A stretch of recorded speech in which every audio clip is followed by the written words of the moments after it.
Tonight, in the dark side of being a 1950s housewife, you wake inside a pastel-painted ranch house in a Levittown-style development around 1955, with Crisco and floor wax in the air, a sunburst clock ticking, a zenith murmuring faintly from the living room, and the odd little fact that whole streets like this were built so quickly that families sometimes moved into a dream house before the lawn had even decided to become dirt or grass.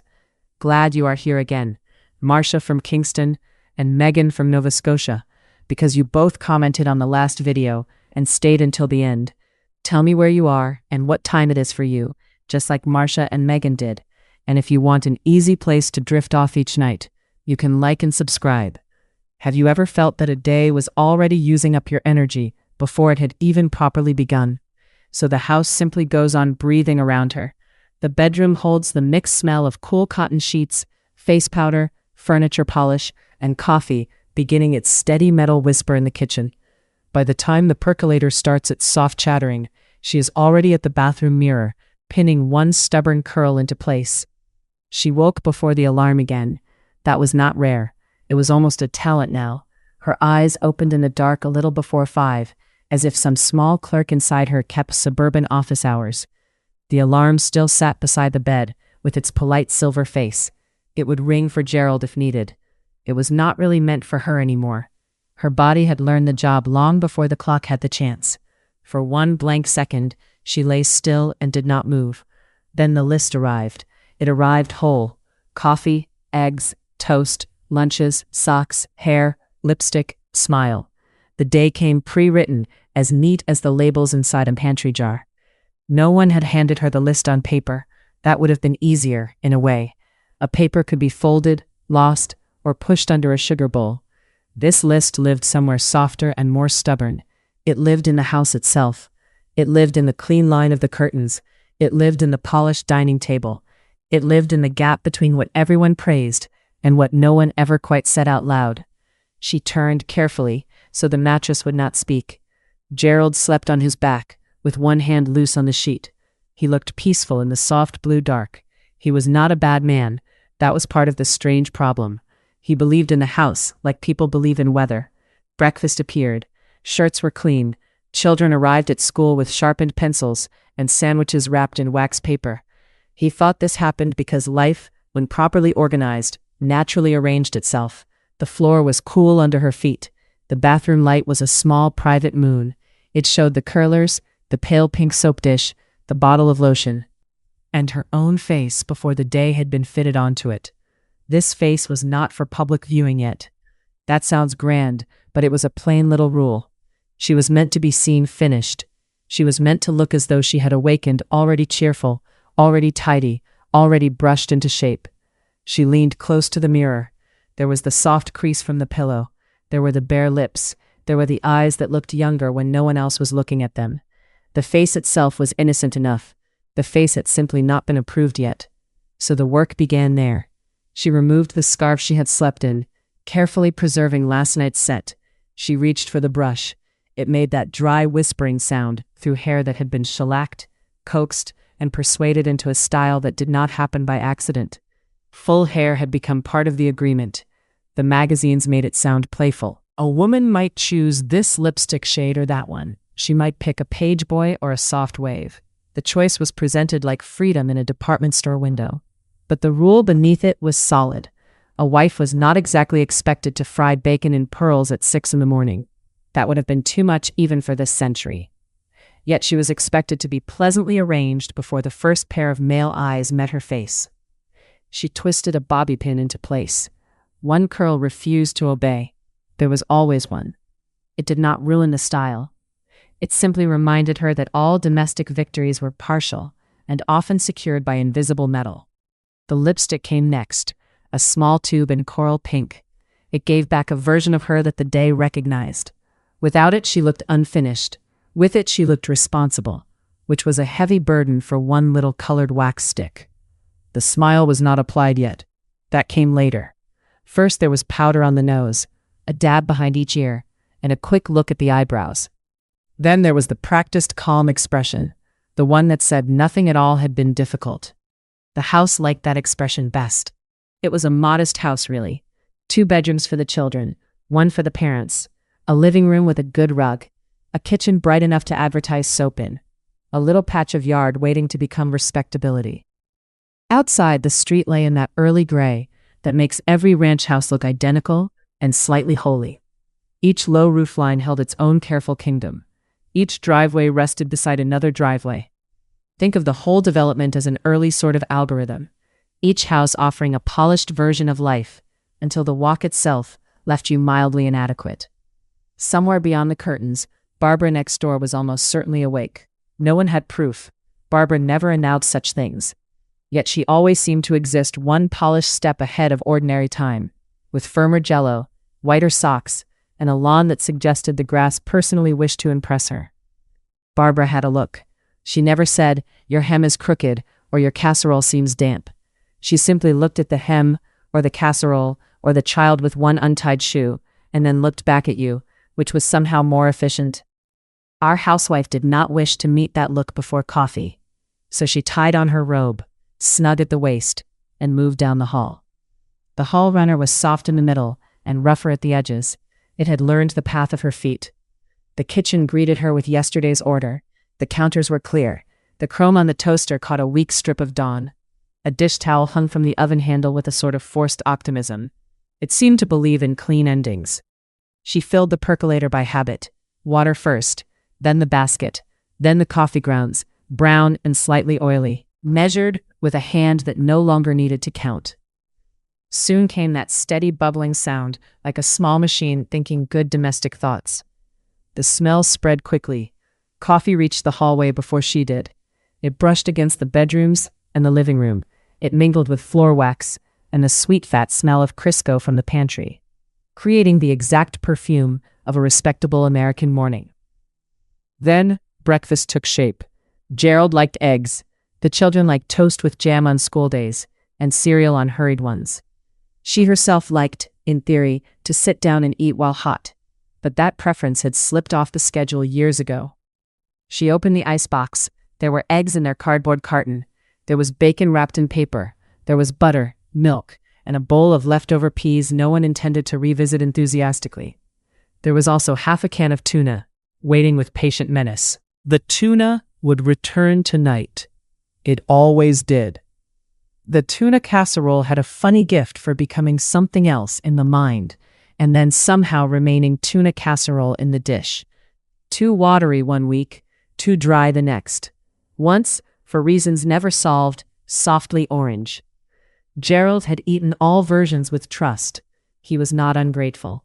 He was simply confident that dinner belonged to the natural order, like mail delivery or gravity.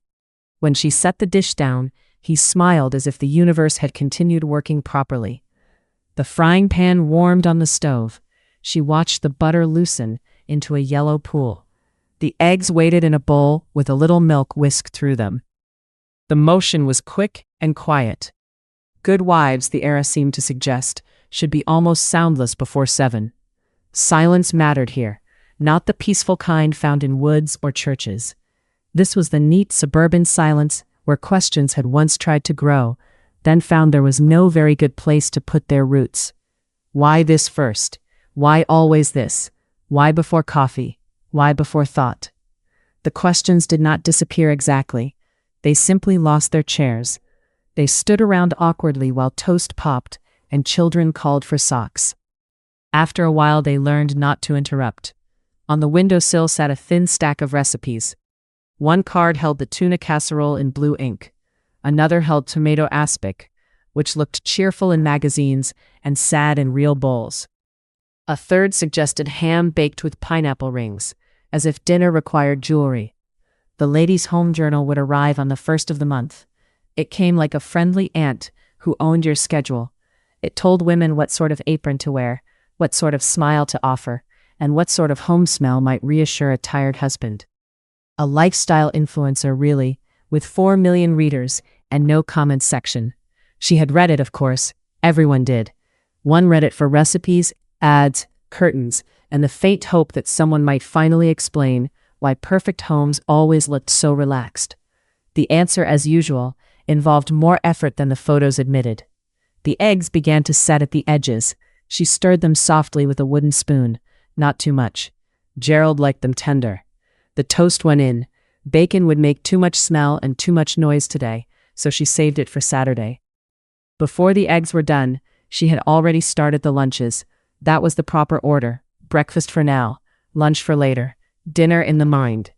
The housewife existed in 3 meals at once, like a very mild form of time travel with aprons. The bread came from its waxed bag, pale and square. She laid out 4 slices on the counter. Peanut butter for one child, egg salad for the other. The crusts stay for now. She would trim them after, making the triangles neat enough to suggest good mothering and stable values. The egg salad smelled of mustard and relish. She spread it carefully to the corners. A poor corner was a kind of tiny defeat. Somewhere, one felt, Barbara's sandwiches reached every edge with mathematical grace. Each lunchbox waited open like a test. One would get an apple polished on the dish towel. One would get carrot sticks wrapped in wax paper. Both would receive cookies from the tin, counted so the generosity felt equal, and no one could report injustice over milk. Mothers were judged through small rectangles. A lunch folded badly, a sock grayed at the heel, a collar not pressed flat. These were not crimes. They were merely clues, and neighborhoods loved clues. The whole street could read a household from a lunchbox and a front step. She cut the sandwiches into triangles. The gesture was so familiar that the hand did it almost by memory. Straight down, then corner to corner. The little white shapes looked tidy and slightly nervous, lined up in wax paper like obedient paper hats. Only then did she pour her own coffee. She did not sit. She stood at the sink and drank it quickly while watching the pan. It was hot and strong and wonderfully plain. It belonged to her, and even that tiny possession felt borrowed. By now the sky had turned pearl gray. The children would wake soon, first one and then the other, already full of requests. A shoelace, a permission slip, a complaint about oatmeal, a solemn announcement involving crayons. Morning would gather speed without asking. Gerald would wake to smell coffee. That smell would tell him the day was in good working order. He would appear shaved enough, tie in hand, kind in the ordinary way, and slightly surprised if anything did not go to plan. He called from the bedroom sometimes, not sharply, just with cheerful confidence. "Honey, have you seen my cufflinks?" Or, "Do we have any clean handkerchiefs?" He asked such questions the way one asks a library, where it keeps the atlases. She usually had the answer. In this house, she was not only wife and mother, she was also memory, inventory, scheduling office, stain removal desk, weather service, and emotional cushion. She was unpaid everything with lipstick. The smile arrived right on time, not a broad one, that would have looked odd before sunrise.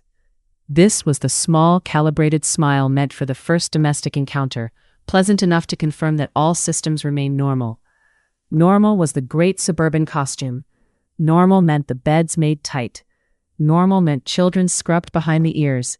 Normal meant she looked awake in a flattering way, but not in the suspicious way of someone who had been awake too long. She heard a bed spring shift down the hall. That was Gerald rolling over. In a few minutes there would be footsteps.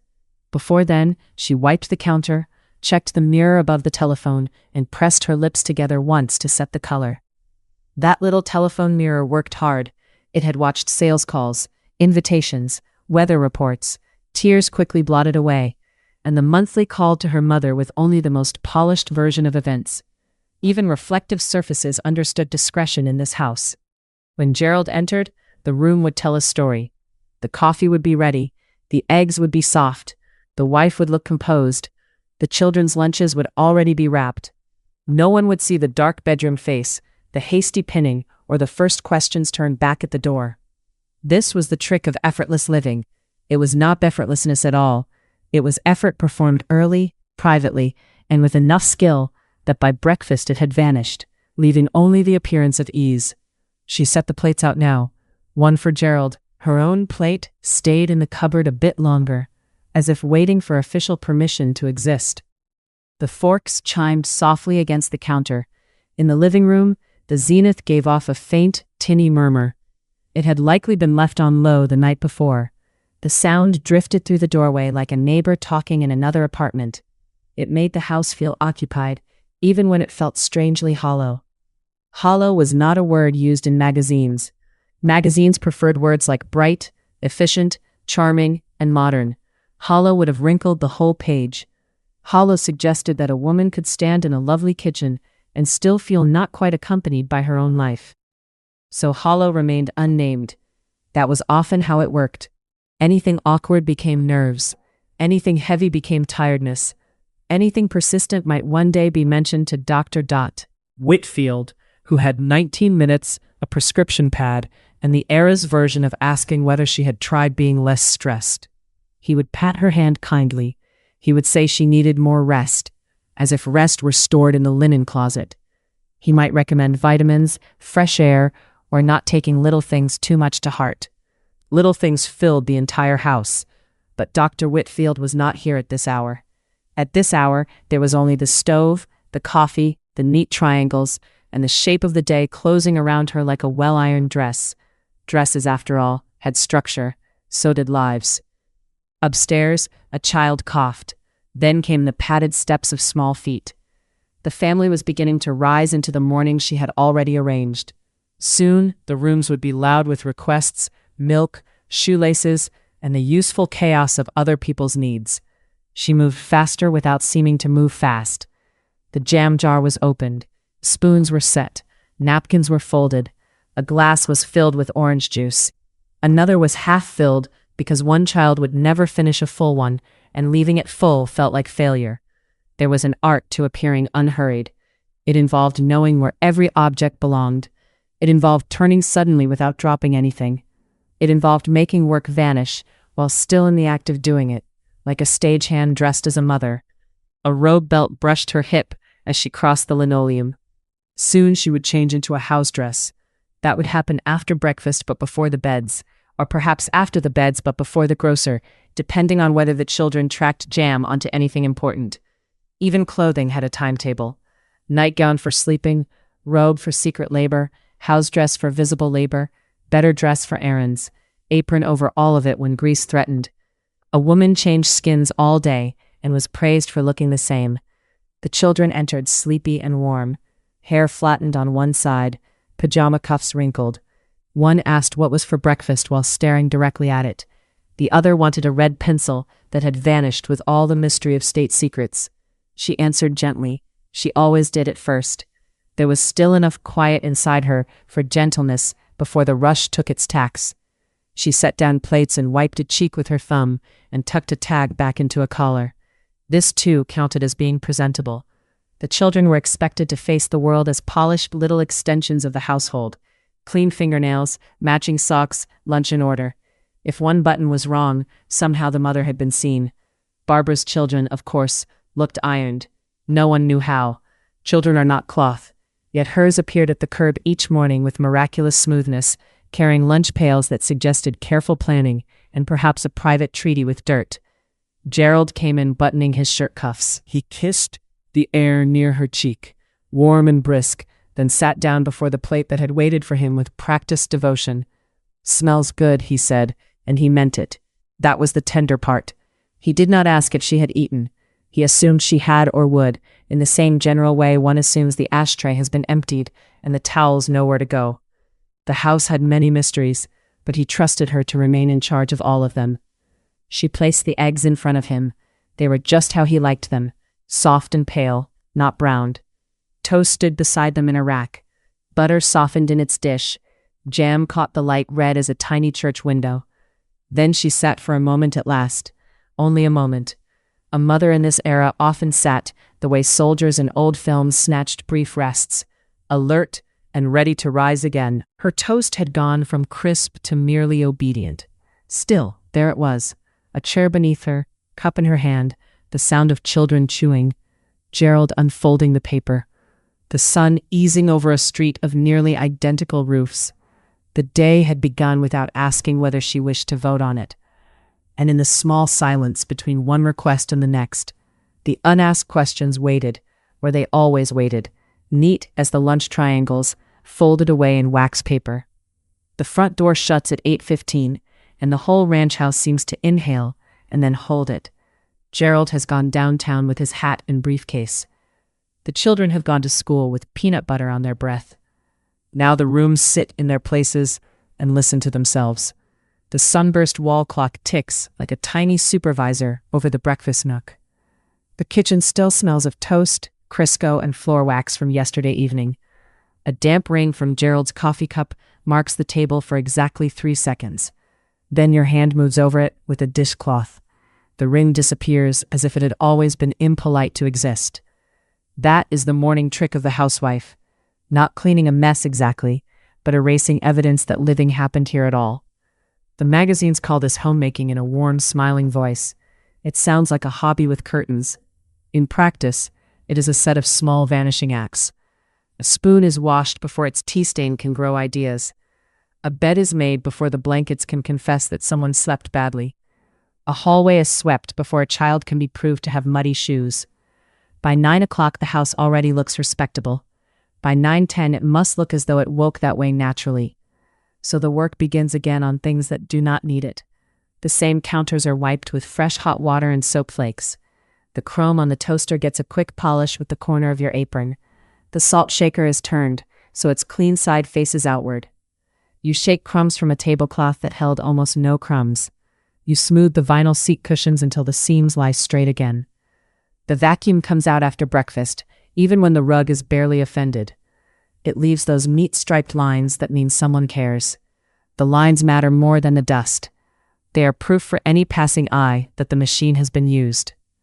A woman may be alone all morning, yet she still leaves signs behind. They are like tracks in fresh snow, only more exhausting. In the bathroom, the towels are folded into crisp thirds. No one is due to inspect them, which is why they must be perfect. A bar of soap is turned so its worn flat side faces the wall. The medicine cabinet mirror gets a quick buff for no practical reason. The point is never comfort. The point is that comfort looks suspiciously like laziness if anyone arrives at the wrong minute. There is a schedule for this. No one writes it down. Monday is wash day, Tuesday is ironing, and every day is pretending the list is sensible. Sheets go into the wringer washer with a slap and a heavy sigh. The wet cotton comes out cold enough to sting your wrists. You carry it to the line with wooden pins in your mouth. The pillowcase is flat beside the driveway, like polite white flags. From the street they say clean family. They do not say tired woman with numb fingers. That is useful. The whole neighborhood runs on useful translations. A Levittown street in daylight can feel like the original algorithmic feed. Every ranch house offers a neat, curated life by the time you reach the corner. One porch has brighter geraniums, another has whiter curtains, and no bicycle fallen in the grass. Barbara next door somehow has both. Her lawn is greener in a manner that feels deeply organized. You can be halfway through mopping the kitchen and still think about Barbara's windows. They shine with the confidence of someone who has never boiled milk over. Her children also wear socks of impossible brightness. Science may one day study them, though not in this neighborhood. So you mop, not because the linoleum is dirty. You mop because a passing person might glimpse your floor through the screen door. The mop water clouds slowly in the bucket. You feel oddly pleased that it proves something had to be done. Then you change the water and go over the floor again. The second pass is mostly for your own nerves. It dries in pale swirls that smell faintly sharp and lemony. You stand back and admire the proof of effort. No one may notice it. That is almost beside the point. The housewife in 1955 lives inside a public exhibit with private labor hidden backstage. The audience is small, but very regular. There is the milkman at the side step. There is the postman at the box. There is Barbara, who glides by with library books and those calm eyes. For each of them, the house presents a face. Its face must suggest ease. You learn to hide little failures before they become visible opinions. A chip saucer is turned so the crack faces the cupboard wall. A tea towel with a frayed corner is folded over once more. The good ashtray is set out, while the cloudy one stays under the sink. The breakfast dishes are dried at once on mornings like this. Stacked plates in the rack suggest a woman who has feelings. An unmade bed at noon is worse. It looks like surrender in broad daylight. So you climb the hall with clean pillowcases over one arm. Sun lies across the bedroom carpet in bright ladder bars. The bedspread goes on smooth and tight. You pull it until the tufting sits square and the pillows puff evenly. The room now resembles a room where nobody ever dreamed badly. It is very impressive and slightly insulting. At the mirror, you notice the tiredness before anyone else can. It sits under the eyes in pale half-moons. Cold cream helps a little. Powder helps more from several feet away. Lipstick is applied for errands and doorbells. It is less for beauty than for punctuation. A bare face can read as discouragement. Discouragement is untidy, and untidy things travel fast between hedges. The Ladies' Home Journal arrives on the first of every month like a friendly little authority. It is a lifestyle influencer with 4 million followers and no way to unsubscribe from guilt. Its pages tell you how to greet Gerald cheerfully. They tell you what dinner says about your character. They also imply that a bright kitchen creates a bright soul. This is convenient for kitchens and rather demanding for souls. You flip through while standing at the counter.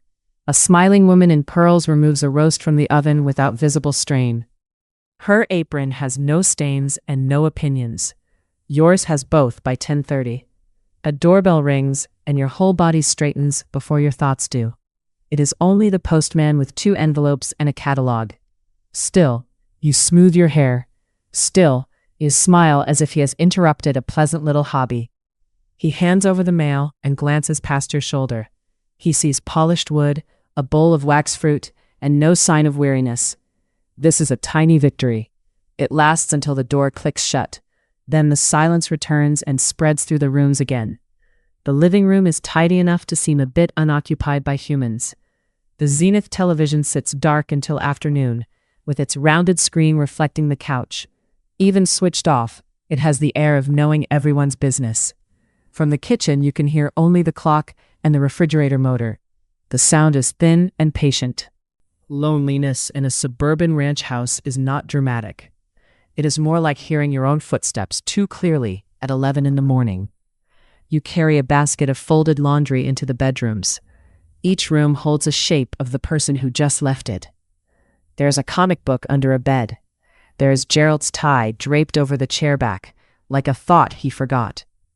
You put these things right with neat hands, then you miss them for being signs of life. Lunch is often taken standing up at the sink. Half a tomato, 2 crackers, and yesterday's chicken inside white bread. No one asks what you would like. The day has no such committee. Sometimes you set a plate at the table and sit properly. The chair across from you remains very available and entirely empty. The house is not really still, of course. Pipes tick softly, the clock keeps score, and a truck passes somewhere beyond the back lots. Yet the quiet feels personal. It can seem as though the house expects you to enjoy it more. This is one of the stranger little burdens. A woman is meant to be grateful for the solitude that keeps erasing her. If she says she feels low in the middle of the day, Dr. Whitfield nods kindly. His prescription pad is the 1950s version of Have You Tried Being Less Stressed? Except it comes with a small orange bottle. He has 19 minutes and a pat on the hand. Your life keeps the rest of the appointment. So you do not call the doctor about a clock that sounds too loud. You dust the radio instead. The radio brings in a bright voice selling soap flakes. A man laughs somewhere inside the box. You listen while peeling potatoes for supper. It almost feels like company until the song ends. Then there you are again with the peeler and the sink. The skin curls down in long brown ribbons. The afternoon light shifts and shows fresh flaws. Fingerprints appear on the glass of the front door, as if by magic. You wipe them away with vinegar water and old newspaper. The glass squeaks clean under your palm. Outside, curtains stir on both sides of the street. Not much escapes a woman who is rinsing coffee cups by a front window. A neighbor watering petunias can see your porch needs sweeping. You can see her slipcovers were washed this week. Nobody says these things aloud. That would be crude and far too easy. Instead, there are pauses. There are glances and the soft exchange of weather, which carries much more freight than weather should. Barbara next door is an artist of this form. She never criticizes the state of your hedge or your hem. She only looks at your hedge, then looks back at you. Somehow the second look does all the work. If the children's bike is still on the lawn after lunch, you notice it with a start. It is not a bike anymore. It is a statement. So you wheel it around to the garage and line it beside the mower. You do this even if nobody has passed for 20 minutes. The same goes for curtains. They must hang evenly, and they must suggest freshness without trying too hard. A front window left bare in the wrong way can look forlorn. A front window dressed too boldly can look hungry. So you choose the middle path of printed cotton, washed often and sun-dried.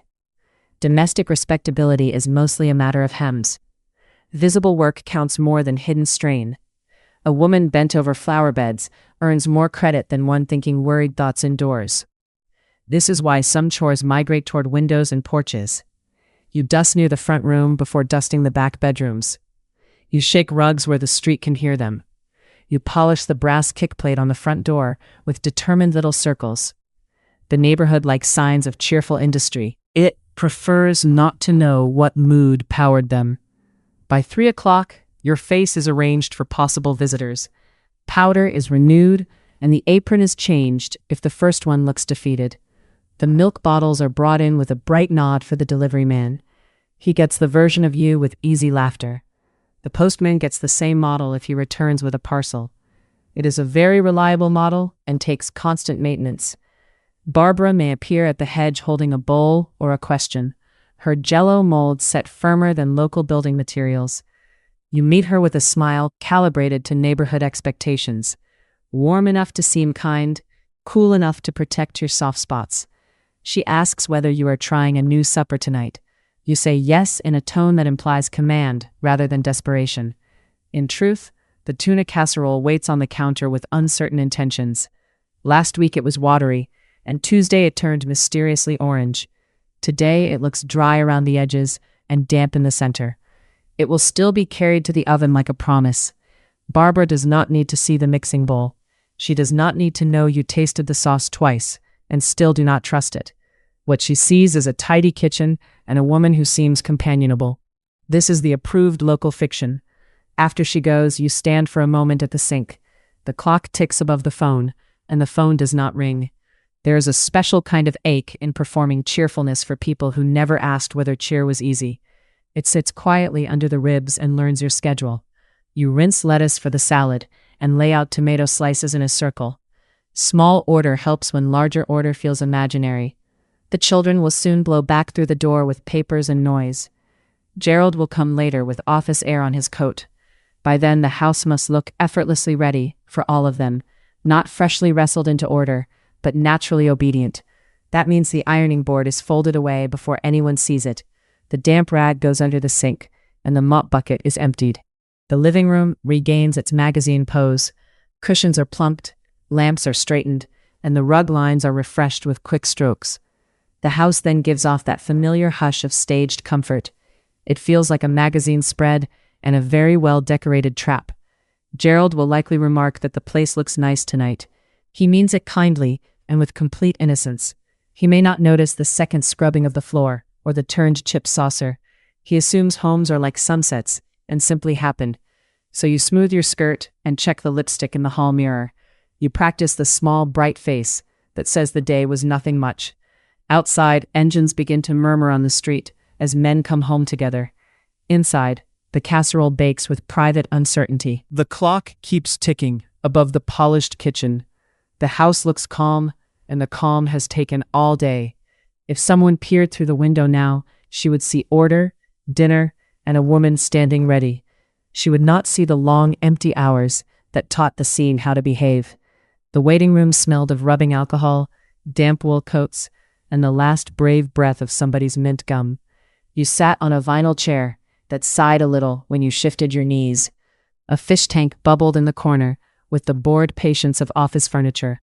The receptionist clicked her nails against a pencil and called everyone honey without looking up.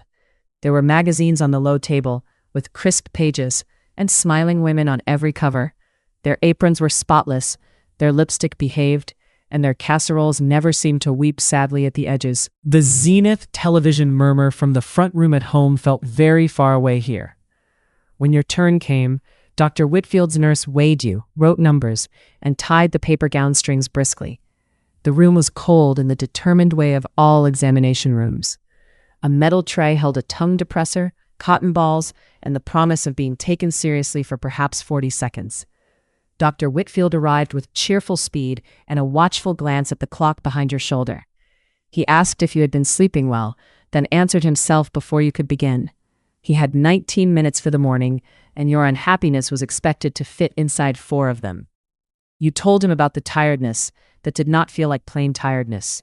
You said the days felt heavy before breakfast and long after the dishes were done.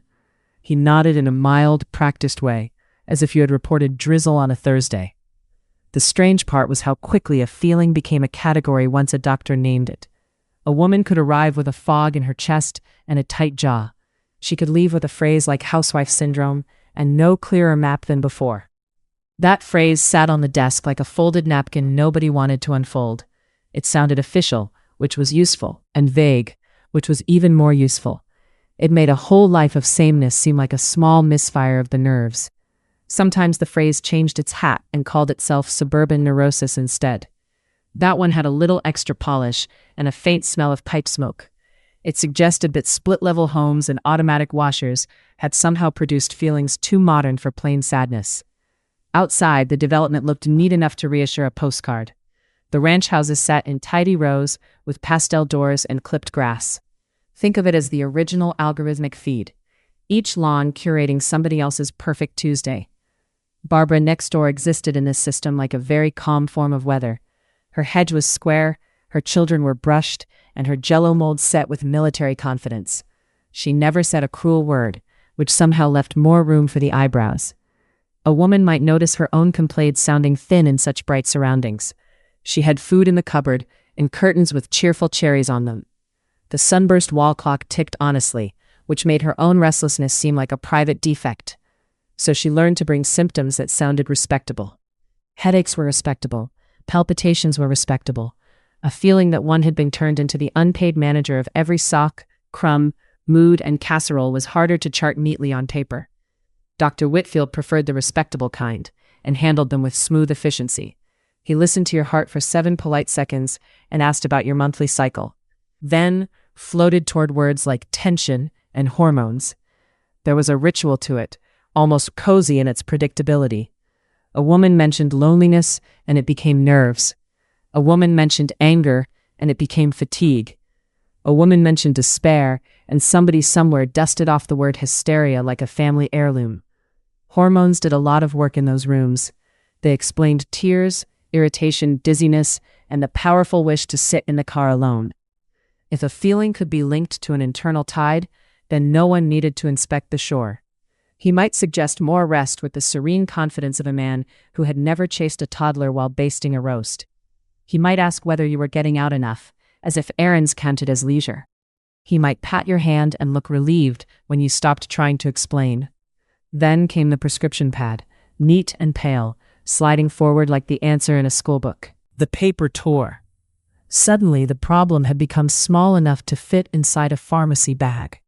In the 1950s, that bag often held Milltown, known formally as meprobamate and informally as help. The tablets were pale and quiet and oddly reassuring in their order.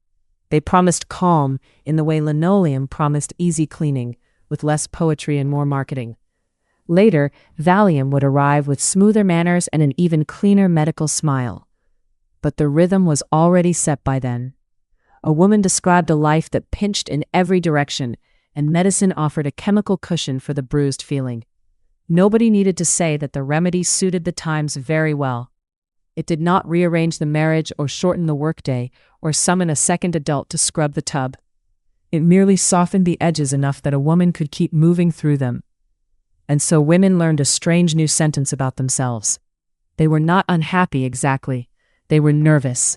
It was a tidier word, easier to carry to the drugstore, and less likely to disturb the neat rows of the neighborhood. At coffee mornings, the language floated around in careful little circles. Someone mentioned being run down.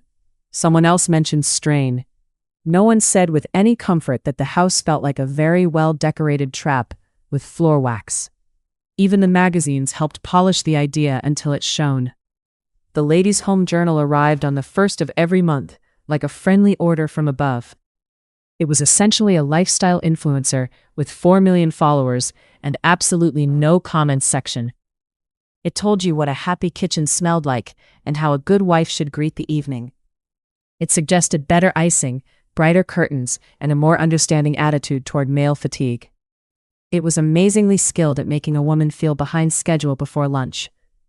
If a reader felt low after pages of smiling roast chickens and gracious hostess tips, there was always another article nearby. That one might discuss nerves in a brisk, approving tone. It would note that modern medicine offered relief for women carrying the burdens of contemporary life. Meanwhile, on Dr. Whitfield's own desk, medical journals carried advertisements with their own soft-focused certainty. A woman in pearls stared serenely at a cake or a crib. A caption hinted that anxiety could be managed neatly, just like silverware drawers and ring around the collar. The ads were full of wives who looked only mildly troubled, which was part of the charm.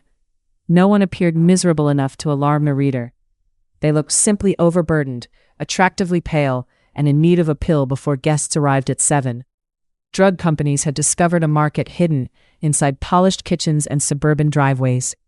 They offered doctors a language of chemistry for feelings shaped by repetition, isolation, and impossible standards. It was all very modern and therefore very persuasive. A doctor's journal could transform a social condition into a prescribing opportunity with one tasteful illustration. The unhappy housewife became a treatable type, like acid indigestion with better curtains. Scientific progress and domestic pressure shook hands politely over the coffee table. Dr. Whitfield was not a villain in a black hat. He was a tidy man with a stethoscope, a prescription pad, and faith in the tools he knew. His pad was basically the 1950s version of asking whether you had tried being less stressed. Except, of course, it came with a small orange bottle and a calm little label. Your name was typed in block letters. The instructions were short and bossy. The cap clicked shut with the confidence of something that had no doubt it belonged. Back home, the kitchen still smelled faintly of Crisco and floor wax and yesterday's onions. The sunburst wall clock ticked over the sink with a bright metallic patience. The pill sat in your palm like a tiny permission slip to stop feeling so much. You swallowed it with a glass of tap water while the baby napped and the washer thumped. The water tasted faintly of metal and cold pipes. Then you stood there waiting, as if relief might arrive like a milkman and announce itself politely. What often came was not joy and not exactly rest. It was a thinning of the sharp parts. The pile of chores still waited in the same places, but they seemed wrapped in cotton batting. This was the socially acceptable version of disappearing a little. A woman remained upright, brushed, and able to answer the door. She could still pack lunches, fold towels, and say how nice when Barbara admired the new curtains with that devastatingly neutral face. She could also make dinner, or something near enough to dinner for the hour. The tuna casserole returned one evening in a dish of determined beige. It was somehow both watery and dry, which felt like a private triumph of physics. Gerald came home tired, in the sincere way advertised husbands always did. He loosened his tie and kissed the air near your cheek. He assumed the house had progressed through its day by domestic miracle, much like weather or grass. He was not unkind exactly, which somehow made the whole arrangement more curious.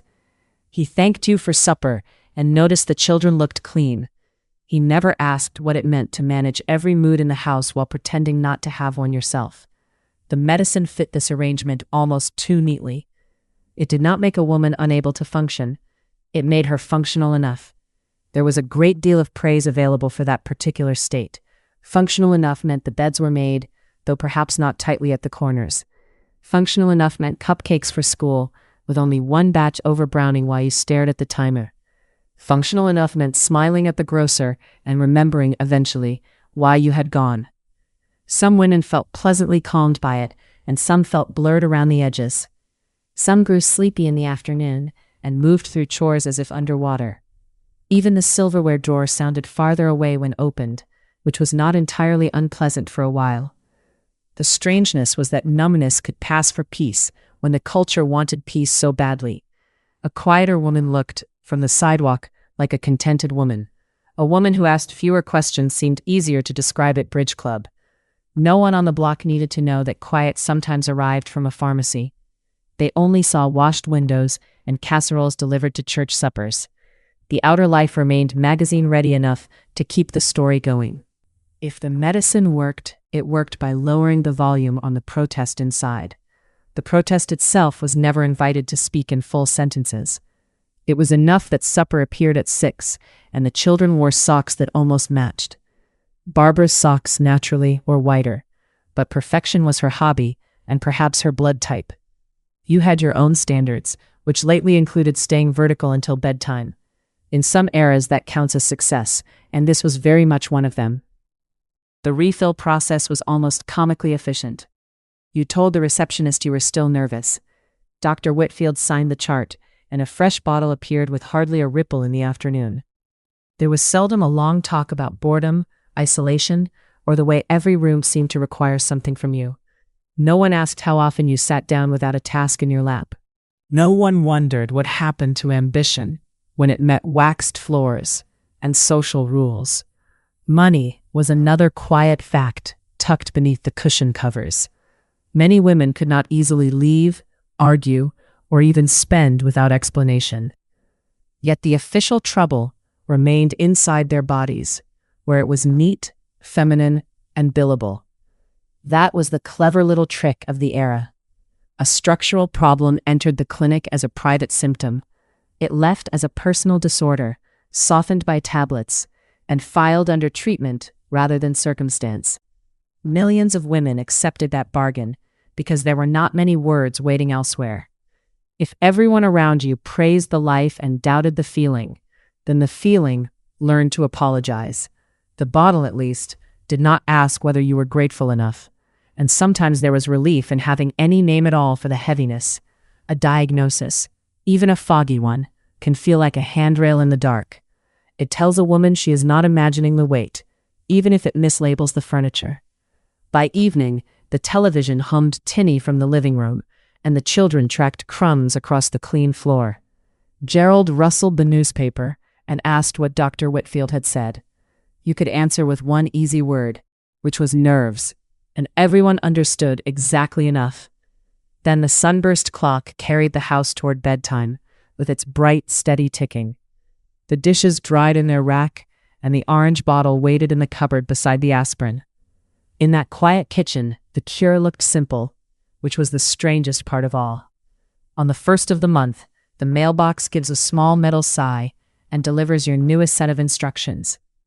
The magazine lies in your hand with its glossy, certain smile. It smells faintly of fresh ink, paper dust, and the cold outdoor air. Inside the ranch house, the floor wax keeps its clean, tired shine. The sunburst wall clock ticks above the dinette like a patient little foreman. From the living room, the Zenith television murmurs to itself in a tinny, faraway way. The house looks cheerful enough to be photographed from 3 flattering angles. It also has that special quiet many women knew by heart. It is the quiet of a place that looks like freedom and feels rather managed. She sets the magazine on the table beside the sugar bowl and the grocery pencil. Its cover woman smiles as if she has never misplaced a clothespin. Her lipstick is smooth, her apron is crisp, her kitchen curtains float as if they have never met bacon grease. The pages promise help, and they do mean help in their own brisk little way. They mean help with being a person they had already chosen. A wife turns the first page with slightly damp fingers from dishwater. You can feel the paper catch against a nick near your thumb. There is always a letter from the editor that sounds warm and neighborly. It also sounds like a woman standing in your kitchen, measuring your soul with a tape. The magazine does not ask who she might be on a Tuesday morning. It tells her very gently, before the coffee has even cooled. It tells her she is atmosphere, polish, supper, reassurance, and fresh pillowcases. It tells her she is the weather inside the home. It tells her she is the one who notices the ring under the milk bottle. She is also the one who quietly removes it. She is the one who remembers school forms, coupon dates, birthdays, and where Gerald left his cufflinks. Gerald, meanwhile, continues his inspiring study of household miracles. The pages speak in a voice softer than a sermon and firmer than a friend. They say, "This is not pressure, dear. This is simply womanhood." There are diagrams for centerpieces and neat lists for pantry order. There are sketches of breakfast trays arranged like tiny stage sets. A woman could almost miss the larger trick while admiring a tidy napkin fold. The trick is that every page keeps narrowing the doorway.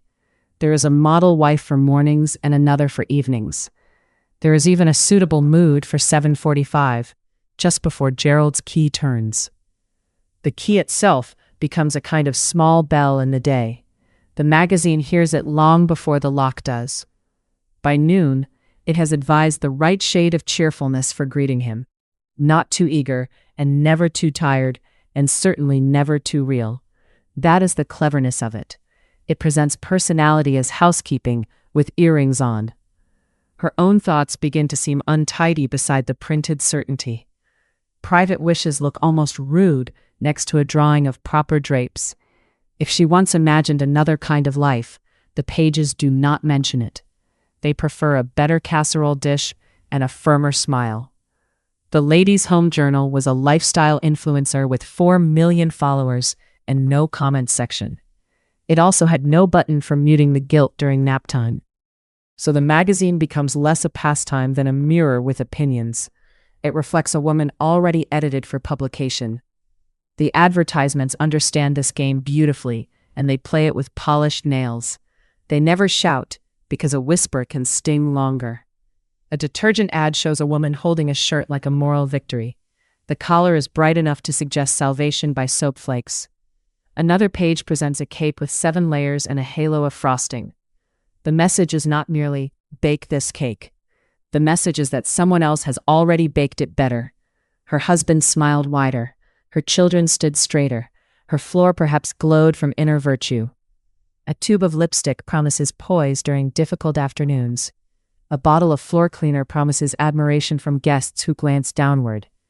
Even canned soup can carry a small accusation in those glossy frames. Why does your supper look merely edible when theirs looks devoted? The copy is full of words like fresh, proud, feminine, and wise. It also loves failing little words like dull, careless, stale, and let down. Nothing is ever sold as a thing alone. Soap is respectability. Coffee is loyalty. Cold cream is proof that she has not let herself drift. The ads know how to place a tiny ache under the ribs. They ask whether she is making the most of herself. It sounds kind enough on the surface.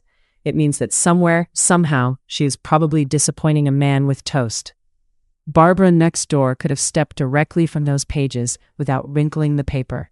Her lawn is greener, her socks are whiter, and her face stays pleasantly unreadable. She never says your curtains look a little tired. She only lets her eyes rest on them, then returns those eyes to you.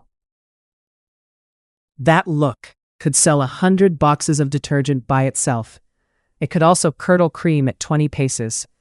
The suburban street works much like an original algorithmic feed. Each house displays a curated life meant to unsettle the stroller by mailbox number 6.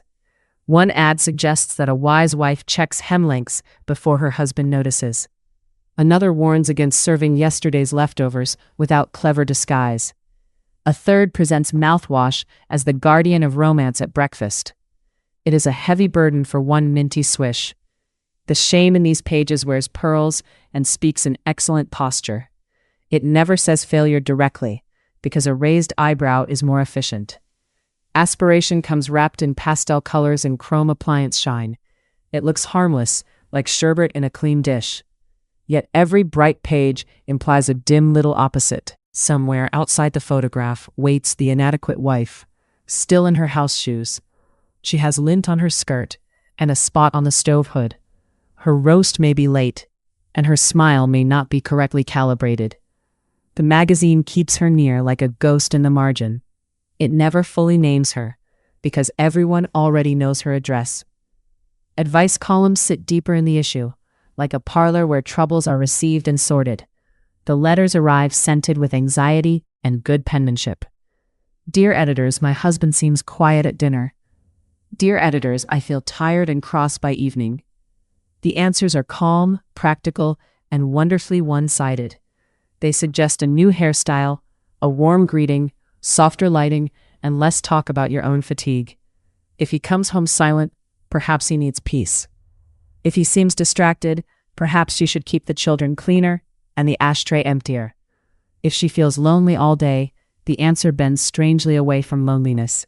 It circles back toward lipstick, hobbies, and a brighter breakfast tray. The advice has great faith in a wife's power over household weather.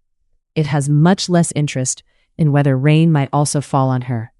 A woman is told to meet Gerald at the door with composure.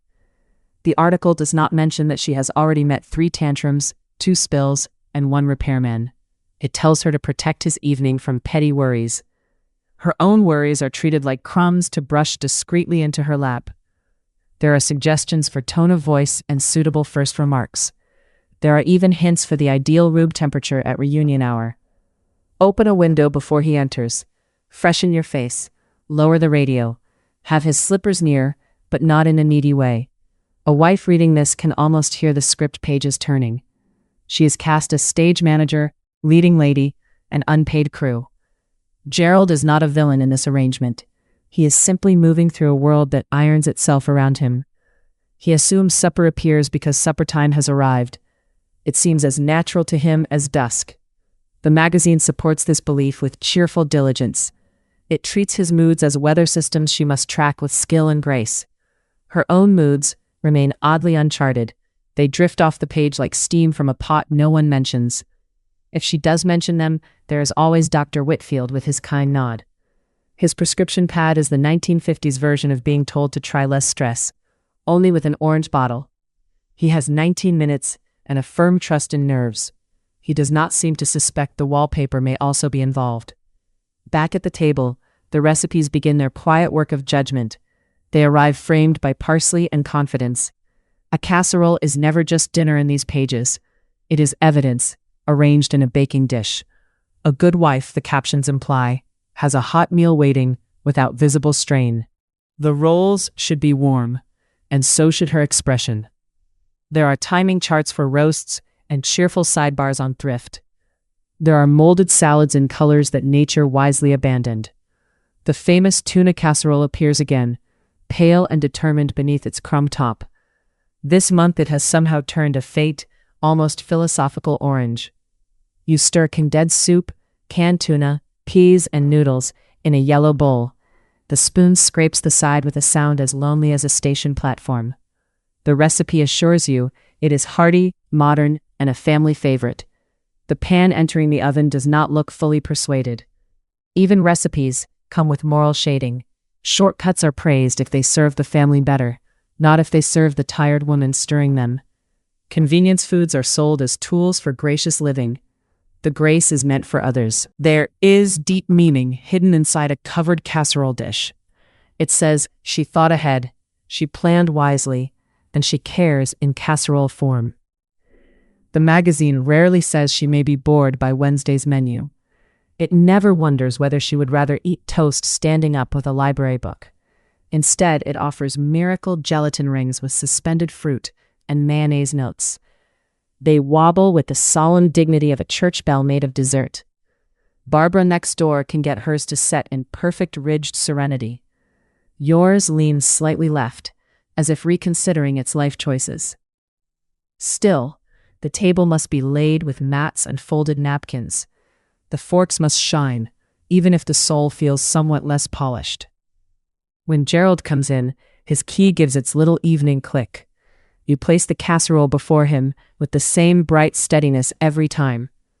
Too watery one week, too dry the next, then somehow orange, which feels almost like a personal message from history. He says it tastes fine, and perhaps it does. The important thing is that it proves devotion at 6 o'clock sharp. A hot meal becomes a badge. A full bread basket becomes a report card. Under all this printed certainty sits a curious blank space.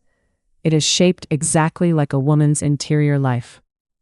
The magazine speaks often of her hands and her smile. It speaks less of her mind, unless her mind is choosing drapery.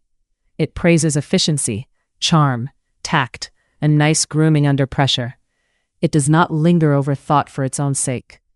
If she once liked chemistry, that detail has wandered off stage.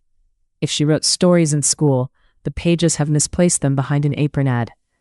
Professional ambition appears only in very approved costumes. A woman may be a volunteer, a room mother, or perhaps a part-time helper before marriage. After that, the spotlight narrows again to the breakfast nook. The wider world remains politely elsewhere. There are articles on helping children with homework and making small rooms seem larger. There are almost none on wanting a room of your own and saying so aloud. Frustration appears disguised as nerves, fatigue, or poor planning. Desire appears disguised as redecorating. The editorial trick is elegant and relentless. It erases a whole continent by never printing the map. A reader might feel restless in the middle of folding towels. She might wonder why the days feel both full and oddly missing. The magazine offers no clear name for that sensation. It recommends fresh flowers and a new approach to luncheon. So her inward life is treated like attic dust. Best not to stir it if guests are coming. She learns to translate herself into acceptable household terms. I am lonely becomes the den needs brighter paint. I wanted more becomes perhaps I need a better system for leftovers. This is a very tidy magic act. Women are shown laughing over coffee, arranging flowers, or listening in lovely attention. No one is shown sitting quietly at the table after lunch, staring at the waxed floor.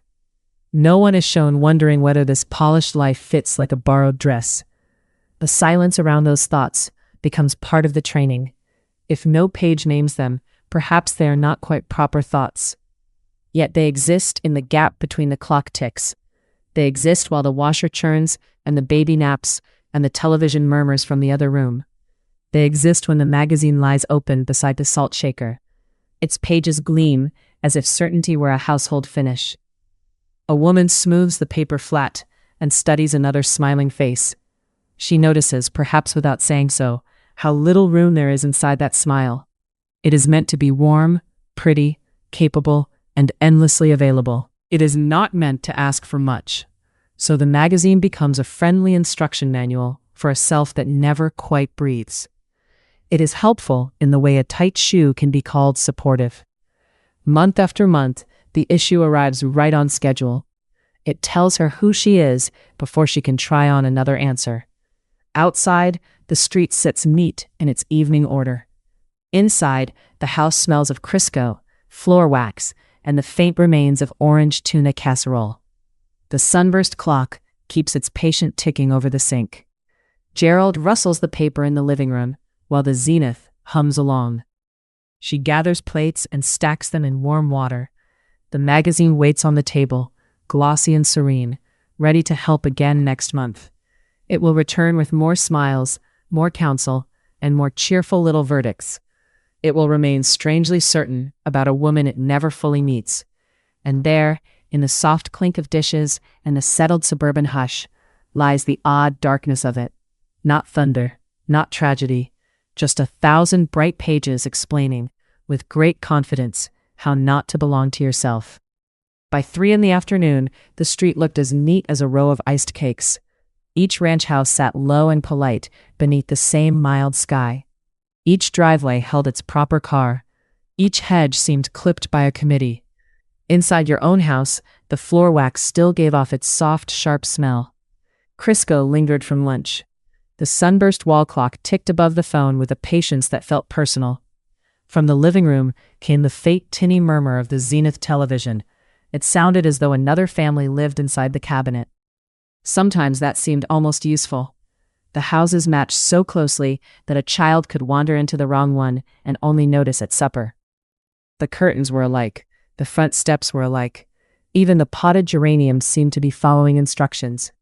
Think of the whole development as an early kind of feed. Every lawn offered a polished little picture. By the end of the block, a woman could feel mysteriously behind schedule. You carried a basket of damp shirts from the washer to the line. The clothespins sat in their little bag like blunt wooden teeth. Soap cooled your hands and tightened the skin across your knuckles. Barbara next door was already out with her own basket. Her sheets moved in the breeze like flags of victory. She did not say a critical word, which was her most advanced skill. She looked at your shirts, then she looked back at you. It was a very quiet performance. It deserved a tiny round of applause for menace. From a distance, the street suggested an easy life arranged by sensible people. Behind the doors, it was busier than that. It was full of women, keeping many small systems from collapsing before 5:30. Breakfast dishes had to be cleared before the cereal dried hard as plaster. Beds had to be pulled smooth. A ring around the tub had to be persuaded into leaving before company ever saw it. There were lunches in wax paper. There were library books to return. There were birthday cards to remember, coughs to notice, hems to fix, and moods to absorb without much comment. The strange part was how many of these women had not always lived inside this careful blur. Before the ranch houses and the diaper pails, many had stood in rooms with typewriters, drafting tables, lab stools, and time clocks. The war had opened odd doors and then quietly shut them again. During those years, women had filled desks, counters, and factory floors because someone had to. Later, many were told the world had tidied itself and no longer needed them there. You could hear this in the way they folded a dish towel. They moved like people who had once been measured by results instead of shine. At the butcher counter, one woman knew how to read supply lists at a glance. At the pharmacy, another kept neat columns in her head. It was as if half the block had retired at 27. Some had gone to college before marriage, and some during the war. They had read economics under buzzing classroom lights. They had argued over poems in rooms that smelled of chalk and wet wool coats. Then came a ring box, or a uniform, or a sudden cheerful certainty from everyone around them. A good life, they were told, had a picture window, sensible curtains, and no need for further plans. The Ladies' Home Journal arrived on the first of every month with this same bright confidence. It landed on the hall table like a pleasant command. It knew what color your kitchen should be and how your husband's evening should feel. It was a lifestyle influencer with 4 million readers and no comment section. Most cruelly, there was no way to unsubscribe from the guilt. The magazine smiled from every page while issuing assignments. One article promised 15 ways to keep romance alive with canned pineapple. Another advised cheerful thrift with nylon slips. Another explained that a truly wise wife kept her mind lively without becoming tiresome. That last part was delicate work. A woman was meant to be interesting, but not too interested. She could be educated, but preferably in a decorative way. Many women packed up their former work almost like winter clothes. Certificates went into envelopes. Office shoes were wrapped in tissue. A textbook might end up on the top shelf beside an old yearbook and a hat box. Now and then she took one down while dusting. Her fingers rested on the cover for a second. Then the phone rang, or the baby cried, or the potatoes needed peeling. No one announced this change as a loss. It arrived dressed as good sense. A husband earned the money. A wife made the home. The sentence sat there like furniture. If a woman felt oddly hollow in the middle of a polished day, there were names for everything except that. There was fatigue. There were nerves. There was poor adjustment, which sounded like a skirt hem behaving badly. Dr. Whitfield could help with those. He had a tidy desk and 19 minutes for an appointment. His prescription pad was the decade's version of asking whether she had tried being less stressed. He would pat a hand and suggest rest. He might recommend a tonic, a tablet, or less excitement. It rarely occurred to anyone that the problem might be the endless sameness itself. Yet the sameness was very full. That was the trick of it. A woman could be busy every hour and still feel curiously unused. You saw it at the grocery store when carts met by the canned peas. One woman had once worked in a law office. Now they compared detergent suds with scholarly care. The neighborhood liked to call itself modern. The kitchens had fitted cabinets. The carports were neat. The washing machines hummed like small, reliable engines of progress. It was a professional-grade suburb full of women with no profession to go to on Monday. Their husbands rode trains or drove to offices downtown. The wives remained among the appliances like managers without titles. Their talents took peculiar shapes. A woman who could have run a department now organized birthday parties with military precision. Another who loved numbers balanced grocery receipts into perfect little stacks inside a jelly jar. The houses were built for efficiency, but not for privacy of mind. Every room seemed to ask for wiping, arranging, sorting, or admiring. Even a clean counter looked expectant. The wall phone rang with reminders about bake sales and Cub Scouts. A child tracked mud across the kitchen tile. The tuna casserole in the oven began to smell confident long before it deserved to. That casserole never quite learned its role. One week it was watery and gray. Another week it turned oddly orange, as if trying to join a different recipe. Still, it had to be served to Gerald with the same calm smile. Gerald was not unkind exactly. He simply believed the household ran by domestic weather patterns, not human effort. He came home tired from the office and loosened his tie by the door. The newspaper opened like a curtain between two worlds. He asked what was for dinner with the pure curiosity of a museum visitor. If she said tuna casserole, he nodded as though this were a natural event. If she said it had gone a bit wrong, he answered kindly that it tasted fine. Sometimes this was almost worse. Many women on the street had husbands like Gerald. They were decent enough men in clean shirts. They were also living inside a sincere mistake about how the day had passed. A woman with a degree in history might spend the afternoon removing crayon from wallpaper. A woman who once edited copy now corrected a child's spelling in chalk. The skills stayed alive, though the room had changed. This was why strange second lives began to bloom in hidden corners. They were not dramatic lives. They were folded up like good linens and tucked where no one looked first. In one garage, behind a stack of storm windows, there was an easel under a sheet. The woman there painted after bedtime with the side door cracked for air, turpentine mixed with cut grass and mosquito coil. In another house, a manuscript lived in the kitchen drawer beside string and rubber bands. It sat under recipes for ham loaf and date squares. Every few days, a few more pages appeared in careful blue ink. One woman kept a notebook in the ironing basket. She wrote lines while the iron heated. When footsteps came down the hall, she covered the page with a pillowcase. Another played Bach softly after lunch while the baby slept. The piano had become a place for cartoon songs and little scales, yet her hands still remembered hard pieces, like a second language. These private lives had a hush about them. They were not exactly secrets, because the objects were right there. The secret was that they mattered. A sketchbook in the linen closet could carry more heat than the oven. A half-finished essay could feel more urgent than the whole polished living room. The women knew this, even if they did not say it plainly. They rarely said anything plainly at first. The safest room for truth was often the kitchen. It had coffee, noise, and useful reasons for people to gather. So women invited one another over for recipes, mending, or a quick cup before school pickup. The coffee percolator made its gentle plunking sound. Spoons chimed against cups. Someone sliced pound cake into exact forgiving slabs. The talk began with pot roast. It moved to curtains. It paused at children, weather, and the sale at Woolworths. Then, while someone wiped a ring of milk from the table, it bent elsewhere. A woman might say she had been tired lately. Another might say she felt silly, but somehow restless. A third might ask whether anyone else ever sat down and forgot why she had entered the room.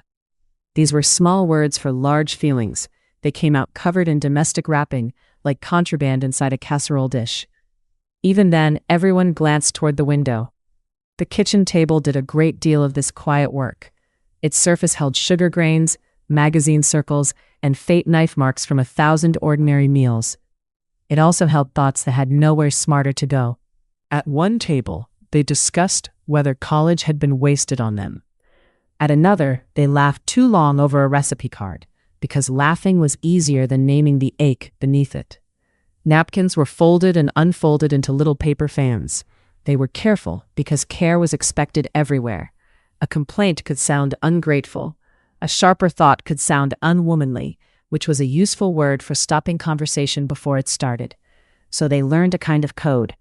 Busy could mean lonely. Nervous could mean angry in a house-trained way. I should not feel this way often meant the truest thing in the room. Even Barbara next door had moments. You could catch them if you were lucky, and the afternoon was soft. Her famous socks might be white, but her eyes sometimes looked very tired above the rinse water. One day, she stood in your kitchen beside the failed tuna casserole. It had somehow separated into damp layers. Barbara stared at it with unusual mercy. She said very quietly that she had once wanted to study architecture. Then she looked at the oven timer. Then she looked back at you, which this time felt almost friendly. Such confessions often arrived during useful tasks. Women shelling peas were especially honest. Women snapping beans could become almost philosophical, perhaps because their hands had something steady to do. They spoke of professors they remembered by first name. They spoke of jobs where lunch came in paper sacks carried downtown. They spoke of offices with windows, however dirty, that looked onto streets instead of hedges. They also spoke about smaller things with equal seriousness, about stockings that snagged by noon, about children who would not nap, about how quiet the house became after the school bus left. That silence was its own weather system. The magazine spread look of the rooms could turn eerie by 10:15.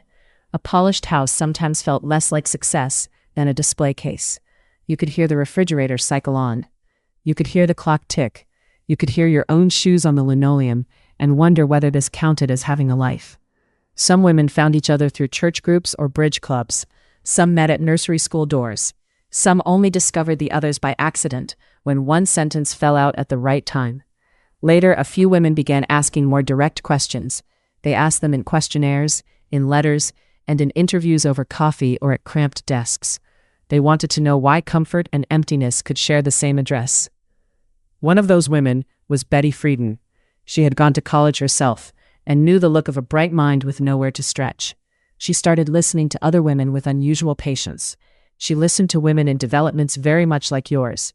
She listened to women with degrees tucked away in drawers. She listened to wives who had done everything correctly and still felt oddly absent from their own days. Her interviews were not dramatic scenes with thunder outside the window. They were often plain afternoons with coffee cups, ashtrays, handbags, and a child calling from another room. That was what made them matter. Again and again, women described the same cloudy thing.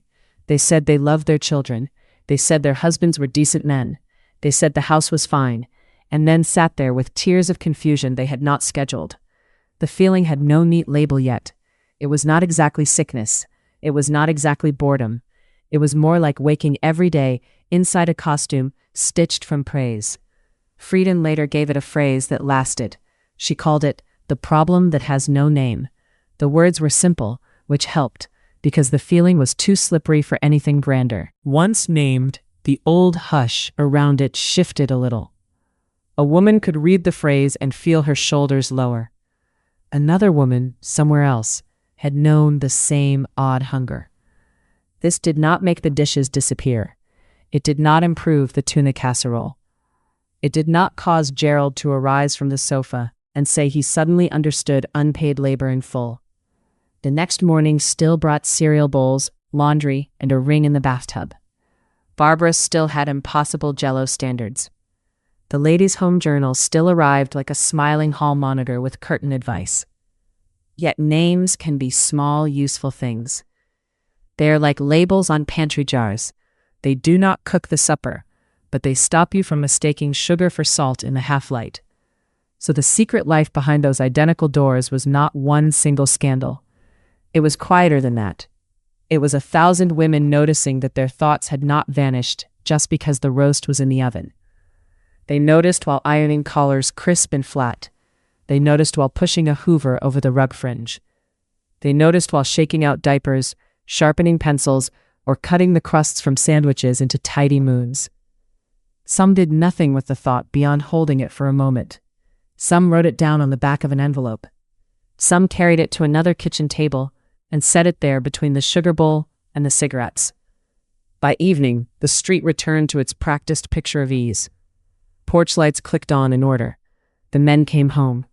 Ice cubes dropped into glasses with the soft clink of suburban ceremony.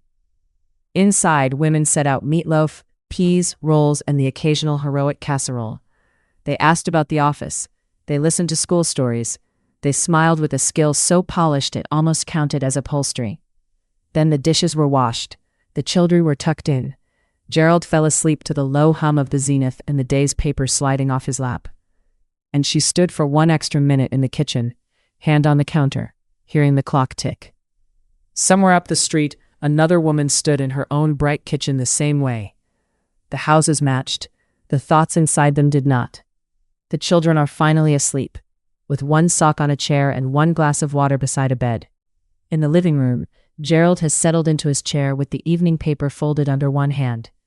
The Zenith television gives off its thin, tinny murmur. It sounds like a small machine talking to itself in another room. She stands at the sink with the Jell-O mold turned upside down on the rack to dry. The last plates lean in cloudy dishwater. The kitchen smells of lemon soap, floor wax, and the faint, stubborn note of tuna casserole, which tonight was somehow both dry and damp. Gerald's hour has begun in the simple way men's leisure often begins. He sits down, and the room agrees with him. Her own hour arrives wearing an apron and holding a dishcloth. There are forks to wipe. There is the sugar bowl to cover. There's a pan on the stove with a ring of sauce dried neatly around the edge, as if it means to stay there forever, unless personally invited away. The commercials drift in from the living room, with bright little promises about soap and coffee. Somebody on the screen is having a splendid time with a refrigerator. She is scraping a baked spot from the casserole dish with a spoon that has already had enough. You move from stove to sink, and from sink to counter in a small, shining leap. The loop is so practiced that your feet find the worn places in the linoleum without asking. Even your smile, if someone stepped in just now, would appear on schedule like the porch light at dusk. The sunburst wall clock ticks over the doorway with patient little clicks. Each click sounds tidy and sure.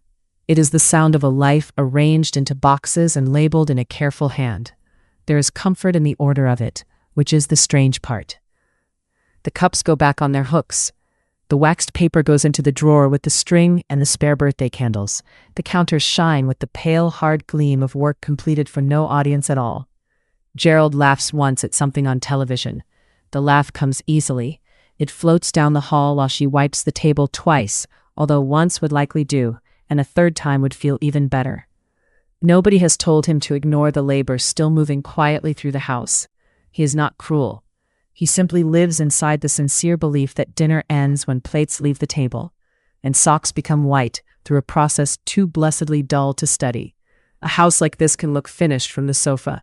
It can look finished from the front walk. It can look finished from Barbara next door's front window, where one imagines her own counters are already dry, and her children's socks are glowing like tiny moral victories. Barbara would never say a single sharp thing about another woman's kitchen. She would only glance at the casserole dish, then at you. Somehow that small, silent weather report is worse than a thunderstorm and lasts much longer. She hangs the dish towel over the oven handle, and then picks it up again. There is no need. It is simply hard to stop when stopping means hearing her own thoughts more clearly. By this hour, the house needs less from her hands. It begins asking things of her mind instead. That is a more tiring shift, though nobody writes cheerful magazine pieces about it. If she wished to say that something was wrong, the trouble would start with the words themselves. A woman could say she was tired. A woman could say she had a headache. A woman could say the children were a handful and smile while saying it, which kept everything safe and familiar. But there was no nice, smooth phrase for the larger ache. There was no approved little sentence for a life that pinched at the shoulders and sagged at the waist, like borrowed clothes from a cousin with different luck. The language in the house was all for stains, recipes, budgets, and weather. You could not easily say, "I am lonely," while 3 people needed clean pajamas and 1 man needed fresh ice. You could not say, "I do not fit inside this lovely picture," while standing in the exact middle of it with a dust cloth. The room itself seemed built to make such remarks sound silly. Gerald would look up, puzzled and kind, which might almost be worse than anger. He would ask whether she should lie down for a while. He would mean well, and the meaning well would close the matter like a lid. If she spoke to her mother on the telephone, the line would crackle with recipes and coupons. If she spoke to another woman on the block, the answer would come wrapped in cheerfulness and starch. Everyone was busy keeping the whole neighborhood from seeing the seams. The Ladies' Home Journal arrived on the 1st of every month, like a friendly aunt with perfect lipstick and very firm opinions. It was essentially a lifestyle influencer with 4 million readers, no comment section, and absolutely no way to unsubscribe from the guilt. It always seemed to know exactly how a good wife ought to greet a tired husband. A good wife, according to those glossy pages, had casseroles that browned evenly, and emotions that did the same. She was fresh at 6 o'clock. She was charming at 7. She was mysteriously restored by 8, much like a kitchen floor after the right application of wax. Some evenings she tried out little trial phrases in her head while polishing spoons. Maybe she was restless. Maybe she felt odd. Maybe she was not herself lately, which was a curious phrase, since she was very much herself lately, and that seemed to be the trouble. No one around her seemed to be waiting for a true answer. They wanted the usual answer. The usual answer was fine, or busy, or goodness, I'm just running all day.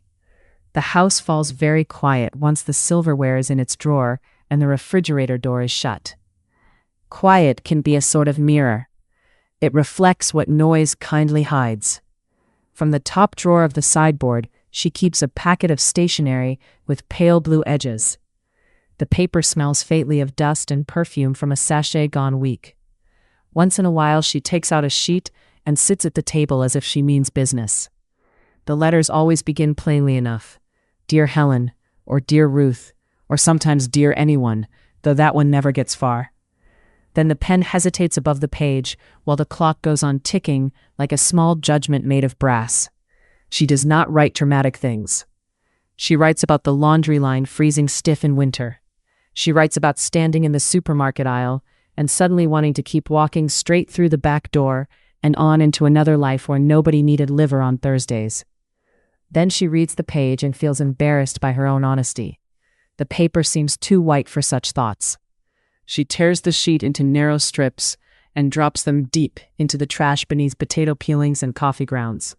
A few scraps survive anyway, tucked between recipe cards and church notices. They look harmless there. A stranger might think they were shopping lists, which is almost funny. There is also the small notebook hidden in the linen cupboard behind the guest towels. It rests between the good sheets and the pillowcases with the hand-stitched hems. The place smells of starch, lavender, and the cool, dry cotton scent of things waiting patiently in stacks. You have to kneel to reach it. Your knees press into the hallway runner through your house dress.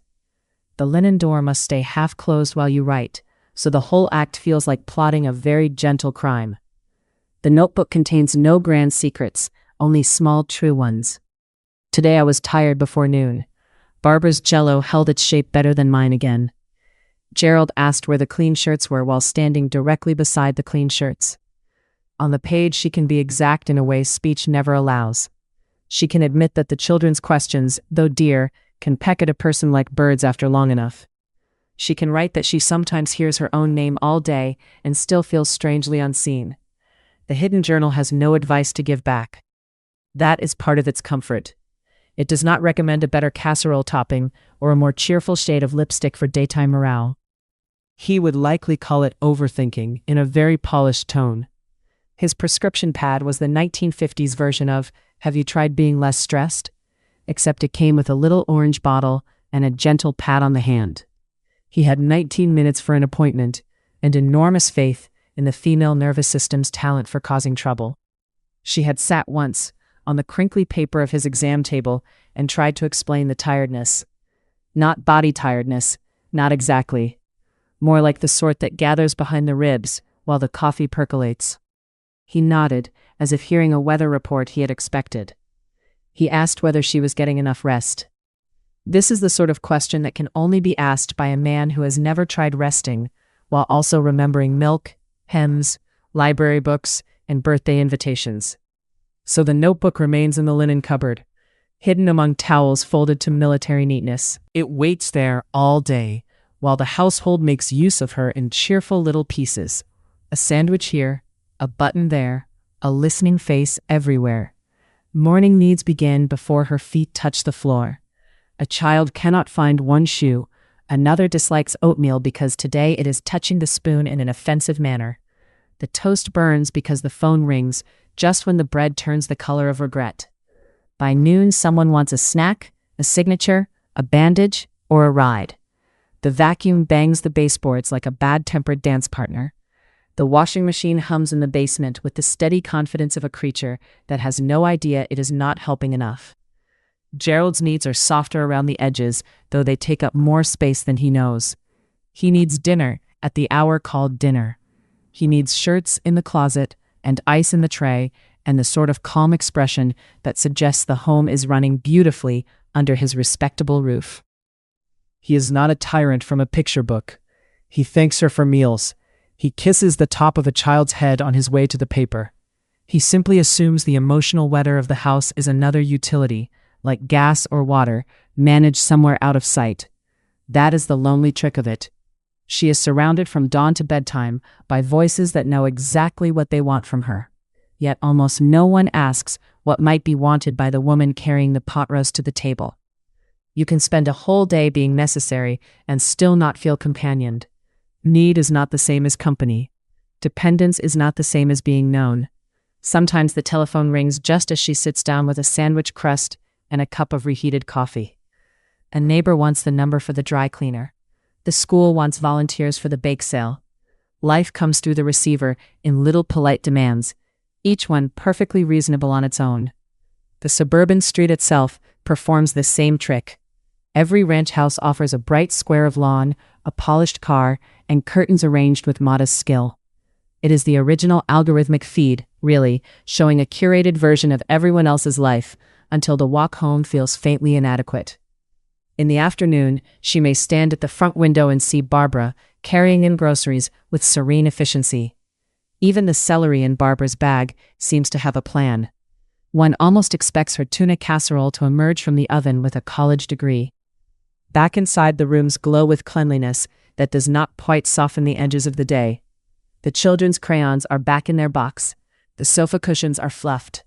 The silence that follows these victories can feel less like peace than a pause between requests. Tonight, after the dishes, there is nothing left to straighten but the salt and pepper shakers. She lines them up anyway.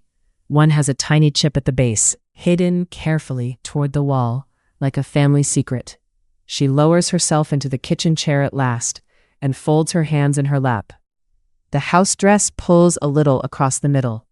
Her feet throb inside their sensible shoes, and one stocking seam has twisted slightly around her calf. For a minute she does not perform even for herself. She does not smile at the empty room. She does not mentally improve tomorrow's lunch. She simply sits while the television chatters in the next room and the refrigerator gives a small mechanical sigh. This is when the thought first arrives with its shoes off. It does not storm in. It appears as quietly as steam fading from a teacup. Is this really all there is? She wonders, while looking at a ring of light on the table where the sugar bowl sat. The question feels almost improper, like wearing lipstick to hang laundry or serving cake before sandwiches. Yet there it is, plain and calm. It is not a grand cry against the heavens. It is a domestic question asked in a domestic room. The clock answers only by ticking, and the house offers no opinion one way or another. You might expect such a thought to feel thrilling or wild. It does not. It feels steady, almost tired, like finally setting down a heavy grocery bag and noticing the marks it left in your fingers. She looks at the clean counters and sees, for a brief, strange minute, how little they can say about a person. They say she worked. They say she remembered. They say she can remove a ring left by a wet glass with admirable determination. They do not say whether she has been happy. From the living room comes another burst of canned laughter. Gerald shifts in his chair and clears his throat. He is close enough to call for more ice, and far enough away to remain in another country entirely. She doesn't go in and announce any revelation. There is no speech. There is no neat phrase with a ribbon around it. There is only the first small refusal to pretend, here alone at the kitchen table, that the ache has no name at all. Even naming it privately changes the room a little. The trap still looks like a magazine spread. The Crisco still waits in its blue and white can by the stove. But something inside her has stopped agreeing quite so completely with the wallpaper. Tomorrow will still require lunches, beds, stockings, and the search for that one missing library book. The tuna casserole may return and become orange again for reasons known only to itself. Barbara will glance. The mailman will bring bills and perhaps another glossy sermon in pastel from the magazine world. Yet this hour remains, small and stubborn. It belongs to the woman in the kitchen chair with dishwater-chapped hands and a notebook hidden behind the good towels. It belongs to the one person in the house who has been present for every task and every silence. After a while, she stands and slips off the apron, folding it over the chair back. She turns out the kitchen light and leaves only the small bulb above the stove. The room softens at once, and the counters lose their hard daytime shine. She checks the children once more, though they do not need checking. She pauses at the living room doorway, where the television flickers blue against Gerald's face. He looks comfortable and trusting, like a man tucked neatly into his own assumptions. Then she goes down the hall with the quiet thought still beside her. It is not loud, it is not solved, but it is there now, keeping step with the tick of the sunburst clock in the dark. It is nice to look back at a few small scenes from this long day. There was the ladies' home journal on the counter beside the sugar jar. It lay there like a very polite boss in glossy paper form. It told her what a good wife did at 5 o'clock. It had ideas about aprons, lipstick, and the correct level of cheerful concern. It was, in its own tidy way, a lifestyle influencer with 4 million followers and no comment section. Then there was Barbara next door at the hedge. She did not say a single sharp thing. She only let her eyes rest on the damp sheet, or the crooked hem, or the uncertain jello. Somehow that look did the whole job. And then there was the doctor's office. Dr. Whitfield had his neat desk and his quick little nod. He had 19 minutes, a kind smile, and a hand already drifting toward the prescription pad.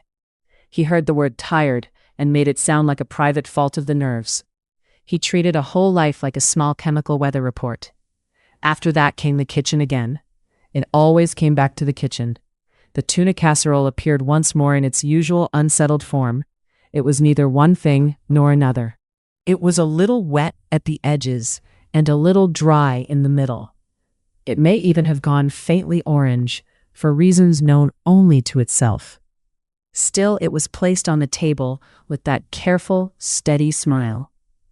Gerald ate it with the calm faith of a man who assumed dinner had simply arrived from the air. He was not cruel.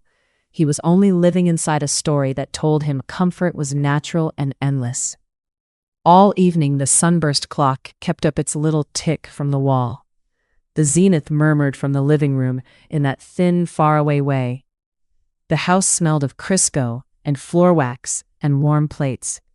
It looked like a magazine spread in soft colors.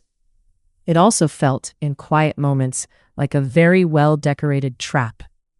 That feeling was the real thing under all the bright paint. It was not only one bad day or one bad mood.